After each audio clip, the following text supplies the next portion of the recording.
क्या आप शूर्पणखा के पुत्र जाम्बूमाली के विषय में जानते हैं? लकादपति रावण की बहन शूर्पणखा के विषय में तो हम जानते ही हैं।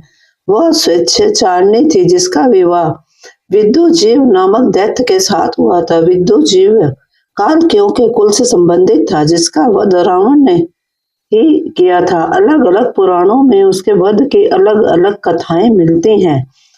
किसी पुराण की कथा के अनुसार कालकेयों से युद्ध के दौरान अनजाने में रावण के द्वारा उसका वध हो गया था।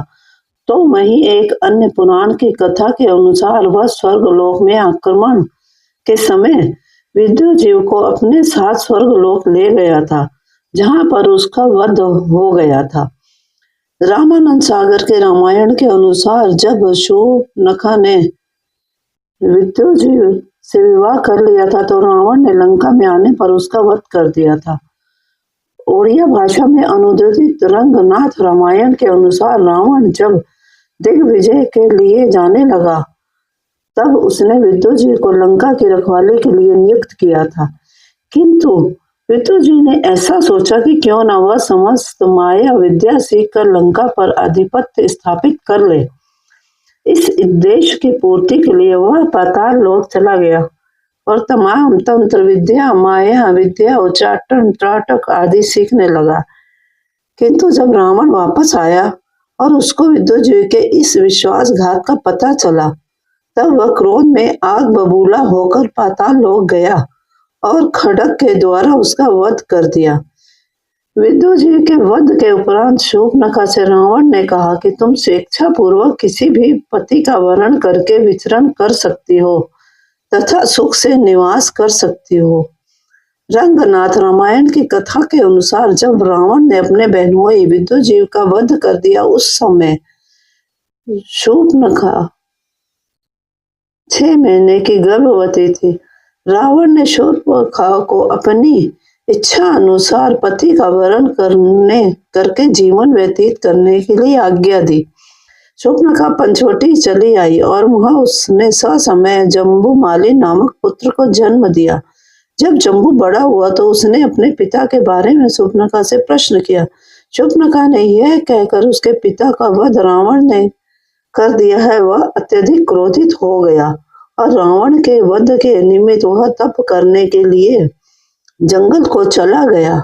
उसने सोचा कि ब्रह्मा जी तो वर देंगे नहीं और शिव जी रावण के इष्ट देव हैं, साथ ही विष्णु भगवान पता नहीं कब प्रसन्न हो। यह सोचकर कि ये सभी देवता सूर्य देव में निवास करते हैं, उसने स्वयं सूर्य देव की आराधना करने का निश्चय करके वन में घनघोर तप किया। चिरकाल तक तपस्या करने के उपरांत उसका शरीर बांस के झुरमुट से ढक गया। तब सूर्य देवता ने आकाश मार्ग से एक दिव्य खड्ग भेजा।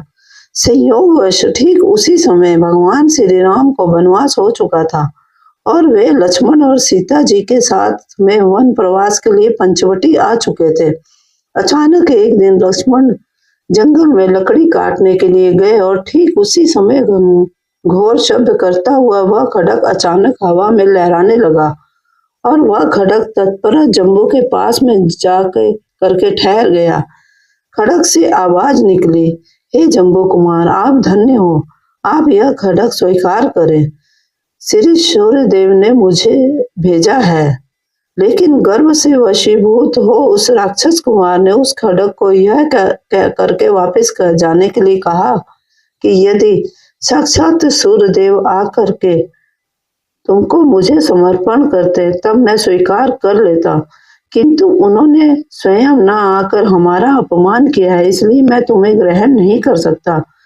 तुम कहीं भी जाने के लिए स्वतंत्र हो। ठीक उसी समय लक्ष्मण जी वहां पर पहुंचे और इस घटना से अनजान उन्होंने दुर्लभ और चमचमाते खड्ग को अनायास ही हाथ में पकड़ लिया। फिर उन्होंने उसकी परीक्षा लेते हुए अचानक ही बांस से बने झुरमुट पर प्रहार कर दिया। तत्काल ही एक मुनि कुमार 2 टुकड़े होकर छटपटाता हुआ दिखाई दिया। अब तो लक्ष्मण जी एकदम से कातर स्वर में विलाप करने लगे। उन्होंने कहा कि मैं दशरथ का पुत्र हूँ और श्री राम का लघु भ्राता ऐसा जघन्य कृत्य कैसे कर बैठा। अब तो मुझे जीवित रहने का कोई अधिकार नहीं है। और फिर वह आत्महत्या करने को तत्पर हो उठे। मृत्यु से पहले उन्होंने प्रभु श्री राम के पास चलकर अपना अपराध स्वीकार करने का निश्चय किया।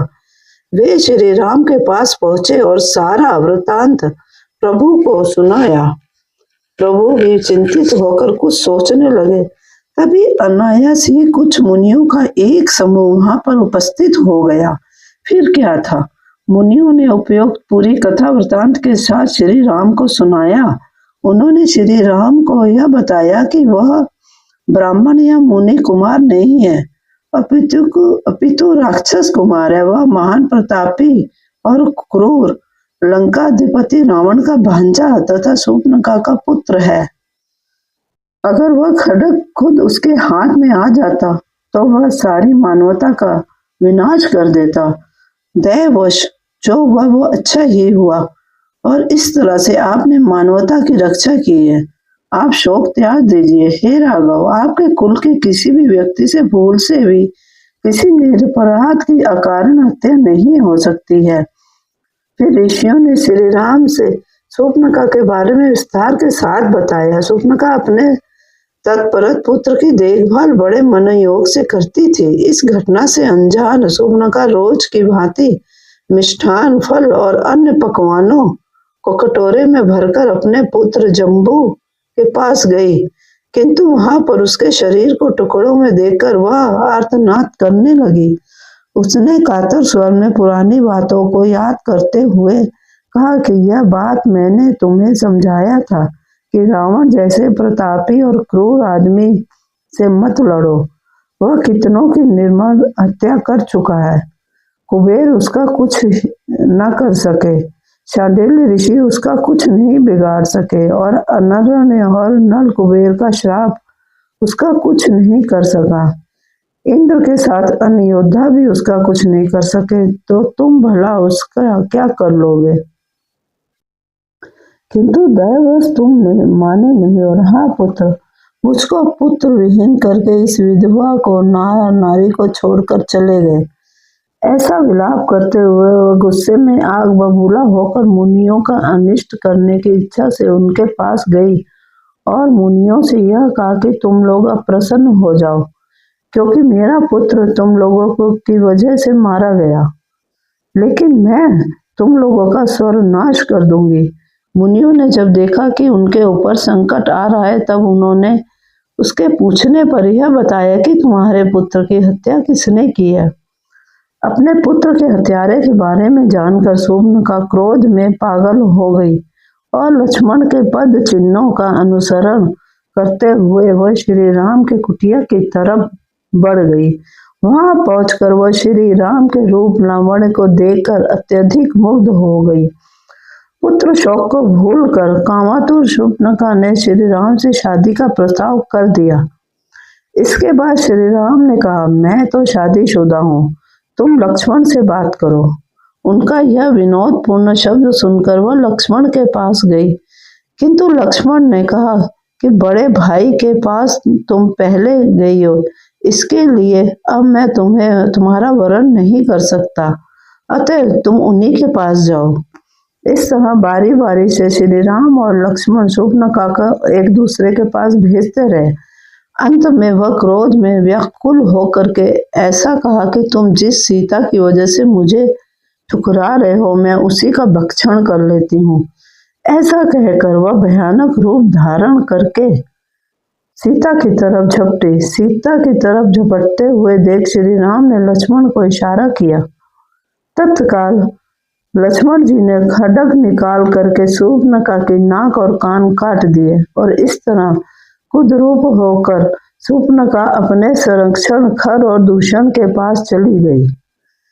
उसके प्रतिशोध की ज्वाला में अंत में खर दूषण ही नहीं अपितु रावण का पूरा कुल ही नष्ट हो गया। यह कथा अन्यत्र कहीं नहीं मिलती, यहाँ तक कि श्री रामचरित मानस, वाल्मीकि रामायण या किसी अन्य ग्रंथ में भी इसका उल्लेख नहीं है। वाल्मीकि रामायण में लंका के सेनापति प्रहस्त के एक पुत्र का नाम भी जम्बूमाली बताया गया है, जिसका वध हनुमान द्वारा हुआ था। ये ध्यान रखें कि ये दोनों जम्बूमाली अलग हैं।